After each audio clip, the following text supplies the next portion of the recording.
ka-UB, mag-ingat po kayo ha. Pakisabi sa mga kamag-anak nyo, especially sa mga probinsya partner. Baka meron sa inyong lumalapit at nagpapapirma. Balita to eh. Nagpapapirma, nagbibigay ng 100 pesos. Bakit? Para daw sa isang people's initiative para sa charter change. Nagkakabayaran na raw para mauwi sa magkasamang botohan ng Senado at Kamara ang pag-amyenda sa saligang batas. Giit ng isang senador, hindi for sale ang konstitusyon. Nasa frontline ng balita niya, si Marian Enriquez. Kuha ang mga litratong ito noong January 5 ng hapon sa isang hotel sa Legazpi, Albay. Pagtitipon niya ng mga municipal mayor ng Albay, kasama na sina dating Ako Bicol Party List Representative Alfredo Pido Garbin Jr. at ang ngayon congressman na si Jill Bongalon. Ang pinag-uusapan nila sa pulong na yan ay ang pagsulong sa People's Initiative para sa pag-amyenda sa saligang batas. Sa form na ipinaikot sa event, nangihingi sila ng pirma sa mga tao para paboran ang magkasamang pagboto ng Senado at Kamara base sa nakasaad sa Article 17, Section 1 ng Konstitusyon. Sa meeting na yon, nabigay ng 50% ng 100 pesos per voter. Ang sabi, susunod yung balance na 50%. Kaya yung mga alkalde ay nakatanggap ng partial para doon sa pambayad sa mga pipirma sa petisyon. Hindi malaman kung saan galing ang pondo. Buwelta naman ni Garbin, tanging pagsulong lang sa paraan ng pagboto ng Kongreso ang layo ng kanilang pulong at walang nangyaring bayaran. Pinapaintindi muna yung pinipirmahan and bago maintindihan ng registered voter, saka lang pumipirma. Allegations on flow of funds or money. That's a wild and baseless accusation. Ang presidente ng League of Municipalities ng Albay Chapter, itinanggi ang akusasyon ni Lagman. Sagot naman ng kongresista, Yan ay very expected naman. I-deny nila kung marangal at makabayan ang sadya ng People's Initiative. Why by the people's will? nangangamba rin si Lagman na maaaring nangyayari na rin ito sa iba pang lugar. May nakarating nga raw sa kanyang nagkakabayaran na rin sa Quezon City, bagamat hindi pa yan verified. Noon palang March 6, 2023, ay nagpasa na pala ang House of Representatives ng resolution para magkaroon ng Constitutional Convention. Nais kasi nilang magkaroon ng pagbabago sa restrictive economic provisions na nakasaad sa Constitution. Patungkol ito sa mga limitasyon tungkol sa foreign direct investments.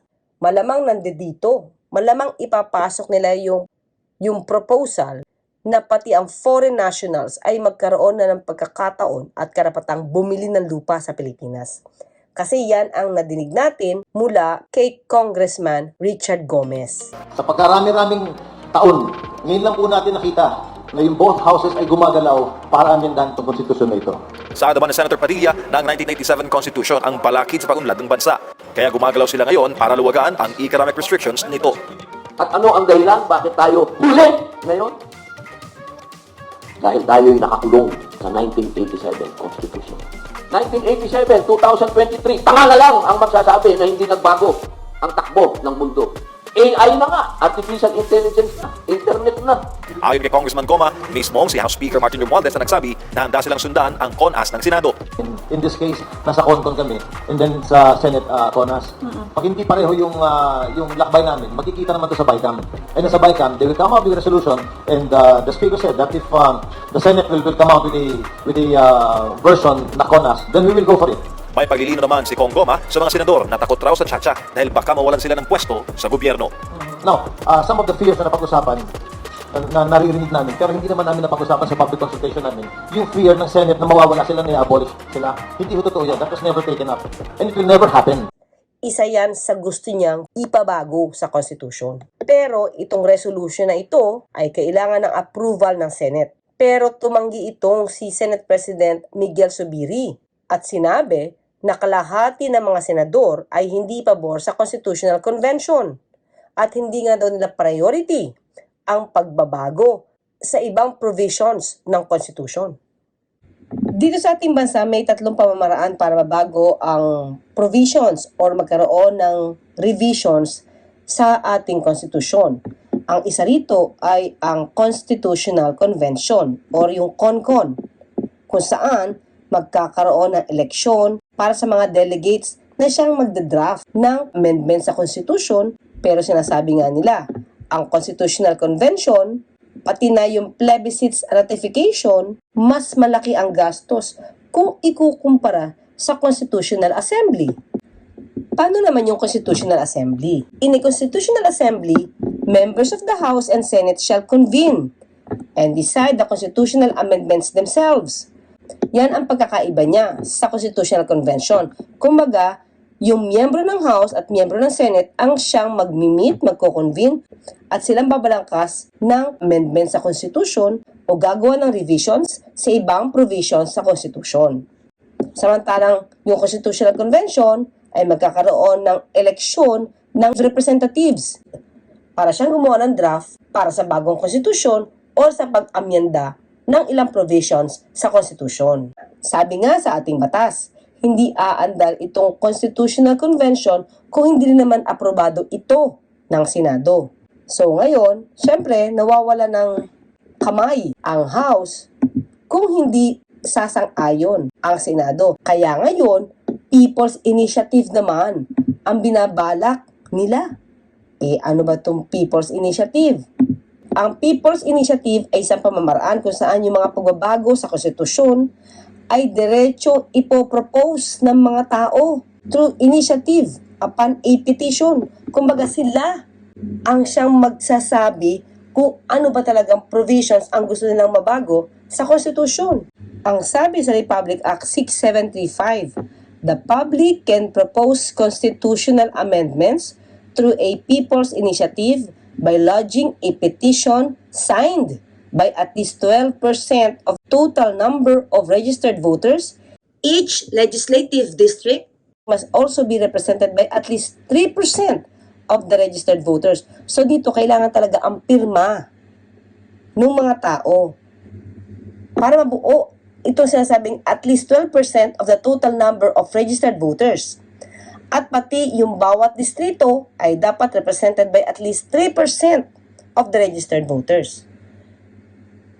Bakit kinakailangan ng People's Initiative? Kasi nga, hindi nga makapasok yung Constitutional Convention. Hindi ba? Kasi kailangan dito ang boto rin ng mga senador. Ang sabi nga nila, kailangan na boto ng miyembro nito. So, ano ba ang sinasabi? Kasi nagkakaroon daw ng issue rito kung voting separately o voting jointly. Dahil nga hindi makausad itong ninanais ng House na magkaroon agad. Nirarush kasi nila ang pagkakaroon ng revisions or amendments sa Constitution. Kaya, ano nga ba? Voting separately o voting jointly? Niliwanag na ito noong January 2021 nung dating Senate President Vicente Soto III. Ang sabi niya, the issue on Congress voting separately or jointly on the matter of amending the Constitution has been resolved after hearing the statements of resource persons in the Committee on Constitutional Amendments and Revision of Codes and Laws. Indeed, it is correct that we vote separately. So maliwanag ito, vote separately. So, yun nga ang nagiging problema ng House. So, anong nais nila ngayon? Doon sa sinasabing form na umiikot na malamang ay hindi alam ng ibang taong pipirma kung ano ba ang ibig sabihin nito. Ito ang lumalabas na form na pinapipirma daw nila. Ang nakalagay, Section 1, any amendment to or revision of this Constitution may be proposed by the Congress upon of 3/4 of all its members, voting jointly at the call of the Senate President or the Speaker of the House of Representatives. Medyo delikado kasi ito. Baka pirma kayo ng pirma, hindi nyo ito naiintindihan. Ngayon kasi protected tayo sa ating konstitusyon na voting separately. Ibig sabihin, 3/4 from the Senate and 3/4 from the House. Kasi tandaan natin, kung jointly ito na siyang gustong mangyari ngayon sa pamamagitan ng amendment o revision na ito, sa dami ng miyembro ng House, kakainin lang nila yung miyembro ng Senado. Ibig sabihin, ganito ang mangyayari. Kung kwentahin natin ang 3/4 voting separately for illustration purposes lang ang required votes ay 3/4. 3/4 sa member of the Senate, then 3/4 sa members of the House of Representatives. 3/4 of the 24 Senate members is 18. Then 3/4 of the members of the House of the Representatives if they have, for example, 316 members, 3/4 of that is easily just 237. Kuhang-kuha nila ang gusto nilang numbers required sa dami ng nasa majority na magkakakampi. Pero kung hindi makukuha sa Senado ang required numbers, walang matutuloy na masamang balakin at kababalaghan sa House of Representatives. Samantalang kapag voting jointly naman, ihahalo o idadagdag lang natin ang 24 Senate members sa 316 members of the House of Representatives. This will make them 340 members at ang 3/4 niyan, voting jointly, is just 255 members lang. Kahit hindi mo ihalo ang Senate members sa House, they can still manage to get that much number of votes. Kahit 300 votes pa, kaya nila sa dami ng majority. Ngayon na hinalo mo ang Senate members, mistulang pinakain mo na lang ang numero nila. Nawala na sila ng puwersa at wala na silang magagawa. Iyan ang magic ng numbers game. Grabe kung hindi talaga tayo mag-iisip. Kaya gamitin natin ang lahat ng karapatan natin para hindi tayo napapaikutan ng mga inihalal nating leaders na supposed to be, they will do everything for the good of our country. At umpisa pa lang yan. Ang mga maniobrang gagawin nila as initial move para magawa nila ang mga kagustuhan nila na para lamang sa kapakanan nila at hindi para sa kapakanan ng bayan o nating taumbayan. Kaya, mag-isip tayo, totoo bang economic provisions lang ang nais nilang baguhin? Tandaan natin, kapag sila na ngayon ay may power na mag-amyenda ng konstitusyon dahil nga sa Constituent Assembly ang gagamitin nila. Maaari na nilang baguhin ang form of government at gawing from presidential to parliamentary, kung saan ang mga mambabatas ang siyang boboto ng Prime Minister. Hindi na ang taong bayan ang pipili ng leader na ito. Nanaisin ng mga taong walang kapag-apag-asang manalo bilang presidente na mabago ang form of government natin. Gawing parliamentary dahil maaari pa sila maging Prime Minister. Kung mga mambabatas na lamang ang pipili ng tao sa posisyong ito, mawawala ng boses ang Senado. Kasi voting jointly, hindi maganda ang intensyon nito dahil magkakaroon ng otoridad, magkakaroon ng lakas ng puwersa ang House. So pag yan magkakaalyado at magkakakampi, mawawalan ng lakas ang Senado dahil kakainin lang ng boto ng House ang boto ng Senado. Kaya dapat ito hindi ito lumusot. Kapag ito lumusot at nagkaroon ng pagbabago ang konstitusyon at iaalaw na magkaroon ng pag-amyenda sa konstitusyon by 3/4 vote of all its members ng Congress, voting jointly, lahat pwede nang idikta ng House of Representatives para kung ano man ang gusto nilang gawin through Constitutional Assembly. Mababago nila ang ibang provisions sa Constitution. Hindi ba medyo delikado yun? Sinasabi nila, concern lang nila dito ay ang pagbabago tungkol sa economic provisions. Yun lang ba talaga ang gusto nilang baguhin? O ang pinaka-form ng government? Ang may comment lang kasi pinupush na yun sa House na sa 2024 tayo yung Ang kulit naman. Talagang sinabi na ni PBBM na hindi napapanahon kasi dapat nakatutok tayo sa hanap buhay ng tao at ibagsak ang presyo ng bigas at iba pang bilihin. At 2 beses na ibinasura yan ng todo-todo ng Senado. Ba't pagpipilitan? Bakit ganun? Ang kulit. Ma'am, bakit nga po tingin ninyo kahit po ilang beses ng binasura, pinupush pa rin po talaga ito? Baka may gusto mag-Prime Minister na hindi manalo sa presidente. Thank you, ma'am. Salamat po. Kasi tandaan natin, nadinig natin kay Senator Robin Padilla na gusto niyang magkaroon ng mas maraming senador at gustong pahabaan pa ang term of office. Senator Robin Padilla is proposing amendments in the 1987 Constitution allowing the President and Vice President to serve for 4 years and 2 terms. Under his resolution of both houses number 5, the President and Vice President would be elected as joint candidates. The Senate would grow to 54 members with 24 of them serving for 8 years. Under Padilla's proposal, House of Representatives lawmakers would serve for 4 years. In a statement, Padilla explains that the change he is seeking in the term of office of the president and the vice president would ensure what he called a balance in leadership stability and democratic continuity. He also cites the need for policy continuity, giving adequate time for lawmakers to fulfill their legislative agenda. Based on RBH number 5, the two chambers of Congress should resolve the proposed amendments through a constitutional assembly or by a vote of 3/4 of congressional members, with each chamber voting separately. Ang problema, partner, Ano pa? Binabayaran. Oo, binabayaran para Oo. just to sign. Ano na? Umiikot daw yung form. Oo. 'Di ba? Umiikot yung form for a people's initiative para matuloy yung chacha. Yung chacha. Para baguhin yung constitution natin. Eh 'di ba? Ang problema kasi 'di ba, hindi ba to cheating? Oo. 'Di ba? Ang nangunguna daw dito. Ito hindi chismis, partner. Balita to. Ayan. Yan. Sige. Saan na ba yung camera? Ha? Yan ha. Oo. Yan, balita to. Ang nangunguna dito ay si Speaker Romualdez. So, medyo kumakalat siya na may pondo na daw na naibigay sa mga mayor para ma-distribute yung pera sa mga pipirma. Parang sabi, 50% na yung advance para doon sa pipirma. Madalas pagtalunan ng bahaging yan ng batas dahil ang nakalagay lang ay pwedeng amyendahan ng konstitusyon kung makakakuha ng 3/4 ng boto ng mga mambabata sa Kongreso.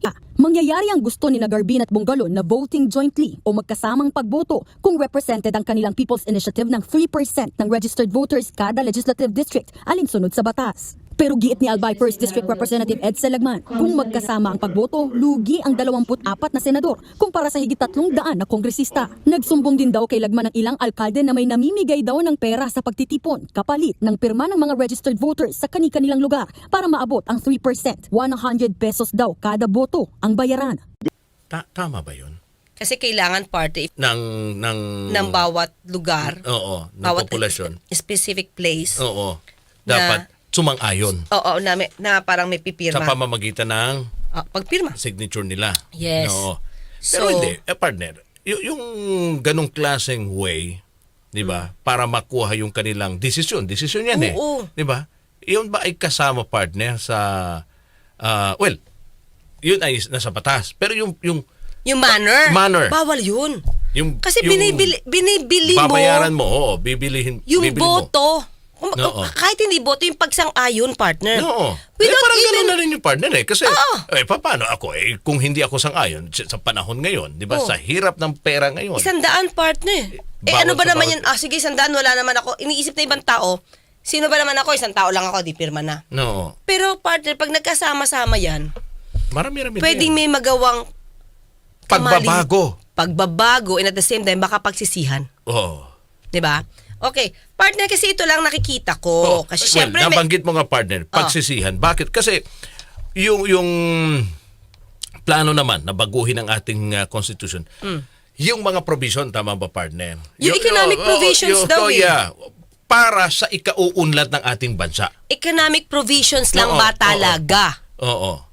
Although yung iba, nais pa nilang isingit yung ibang mga partner, provision na hindi naman dapat sa tingin ko, hindi pa napapanahon yun. Parang different form. Ng natin. Gobyerno. Ng gobyerno na para dapat may prime minister na whatsoever, ganon. That is going 8 taon. Yan pa. Sinabi Sinabi to ni ni very good senator. Robin Hood. Napunta na kung saan-saan. Pinag-uusapan lang naman dito yung economic provision. Dahil nga sa sitwasyon ng ating bansa. Pero partner, pag nakasalang na to, di mo na alam. May insertion nga minsan sa batas. Kaya diba? Yung maharlika nga, ang dami nga mali. Pero bakit na-aproban? Correct. Tapos ito. Ginawa pang urgent. During may BICAM na dagdagan. Ang pondo. Yung sa General Appropriations Act. Sabi mo nga kanina, posible mailagay sa panganib. Mali? Pwede. Baka pagsisihan natin. Baka pagsisihan. Okay. Bakit naman pagsisihan, partner? Kung para naman sa ikauunlad, ng ating bansa. Kasi ekonomiya yan ngayon ang kailangan natin Oo. Magandang ekonomiya. para lahat ng mga Pilipino kahit papano, partner, magiging aangan din yung buhay. Una, Nakasalalay eh. ano munang Sa ekonomiya. provision, partner? No. Nakikita ko dyan sa nababasa natin, parang isa dyan, i-allow natin ang foreigner to own land. Nako. Sige, nandiyan dyan, partner. Oh. Diba? Alam mo, Oh. tingin ko ito, dapat debatihin to, partner. Oh, ito nga. Focus its attention on proposal regarding restriction in the entry of foreign capital and investments, including charter change, Speaker Romualdez said. Oh, So, in a speech entry before. Oo. ng foreign. Ano ba ang sinasabi dati dito? Okay, partner. Isa sa nagsusulong na dapat magkaroon na allow na yung foreigner na mag-acquire ng land dito sa Pilipinas, isa dito si Congressman Richard Gomez. Kaya sila nagkasundo ni Senator Robin Hood Padilla. Isa yan kasi ang alam ko basta ang gusto ni ni Congressman Richard is payagan. Payagan na. Kasi sa kasalukuyang batas, hindi pinapayagan. Hindi. Okay, mga kayubi kasi ganito yan. Tandaan natin, dami-dami na nating utang, di ba? Anong bansa ang pwedeng bilhin? Hindi ko alam kung paano nilang gagawin to. Paano magkakaroon ng restrictions dito? Kapag inalaw nila yung foreigner dito, baka ang kapitbahay mo sa susunod, Chinese na. Kasi, mas kaya nilang bumili. Tapos, yung mga pobre natin mga kababayan na wala nga partner, binigyan mo nga ng pagkain. Wala nga bahay, nasa kariton. Correct. Oh, baka dumating yung time, partner. Squatter tayo sa sarili nating lupa.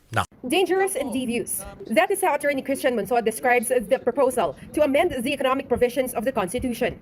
House leaders believe the current economic provisions are restrictive and that the resolution of both houses number 2 will help increase foreign direct investments in the country. But for Monsod, one of the framers of the 1987 Constitution, the real motive behind the proposal is for lawmakers and businessmen to get more power and money. He believes it may be a new and bigger source of illicit money than the pork barrel. Once the insidious insertion is accomplished, our legislators can go to rich foreign land developers or mining companies and ask, by how much do you wish to increase your ownership of land and mine? From 40% to 51, 50 billion. 67%, 100 billion. 75%, 150 billion. 100%, 200 billion. That's loose change. Monsod adds this is the worst time to push for such amendments because only China will benefit from this as Western countries still grapple with the pandemic. Nakakatakot nga yan. Pansinin niyo mga kayubi. Sa isang condominium partner, minsan ilan porsyento ang may-ari nun foreigner na. Allowed yun, partner. Walang problema dun.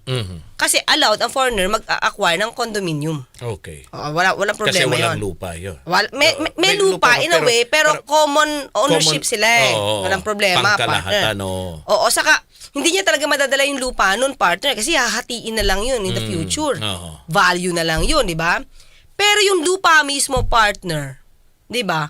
Tapos ilang ektarya ang pwedeng bilhin. Baka yung mga pipirma dito, di nila alam. Kasi partner, pag pirma, in-explain nyo ba bakit pipirma?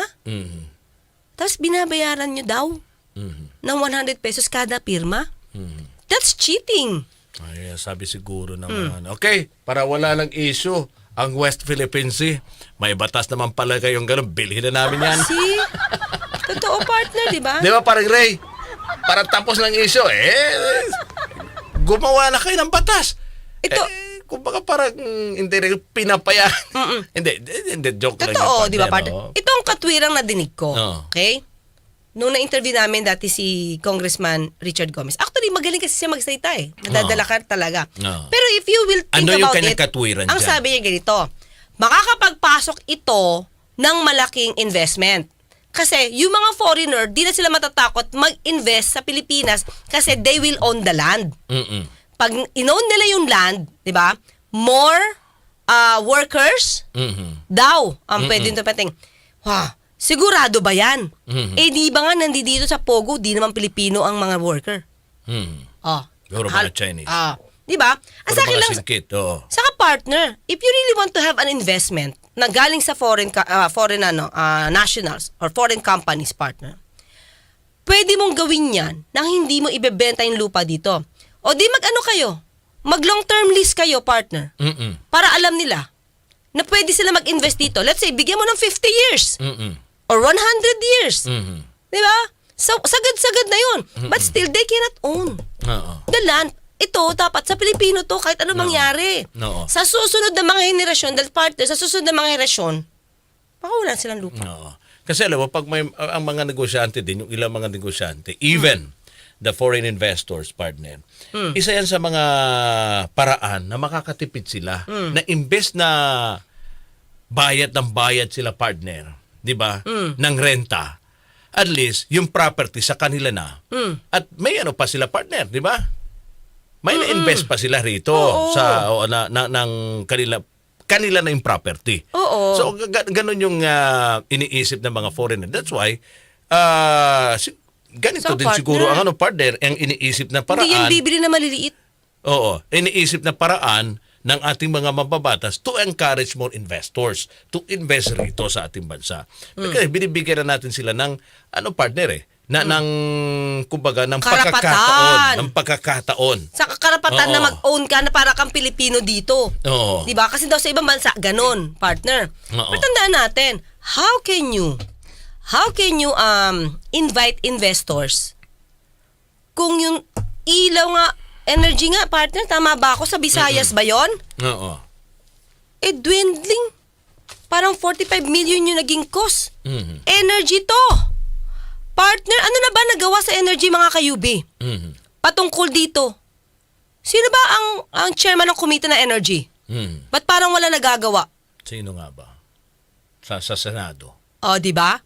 Ang dami-dami kasi dito, pag naghihiring ng energy, puro katiwalian lang ang nasasabi. Mhm. Ang natatanong. Mhm. Pero kung paano babalangkas ng batas para maiwasan to, wala akong nadidinig. Oo. Di ba? Ang hirap kasi sa hearing sa Senado, puro batuhan ng kamalian. Oo.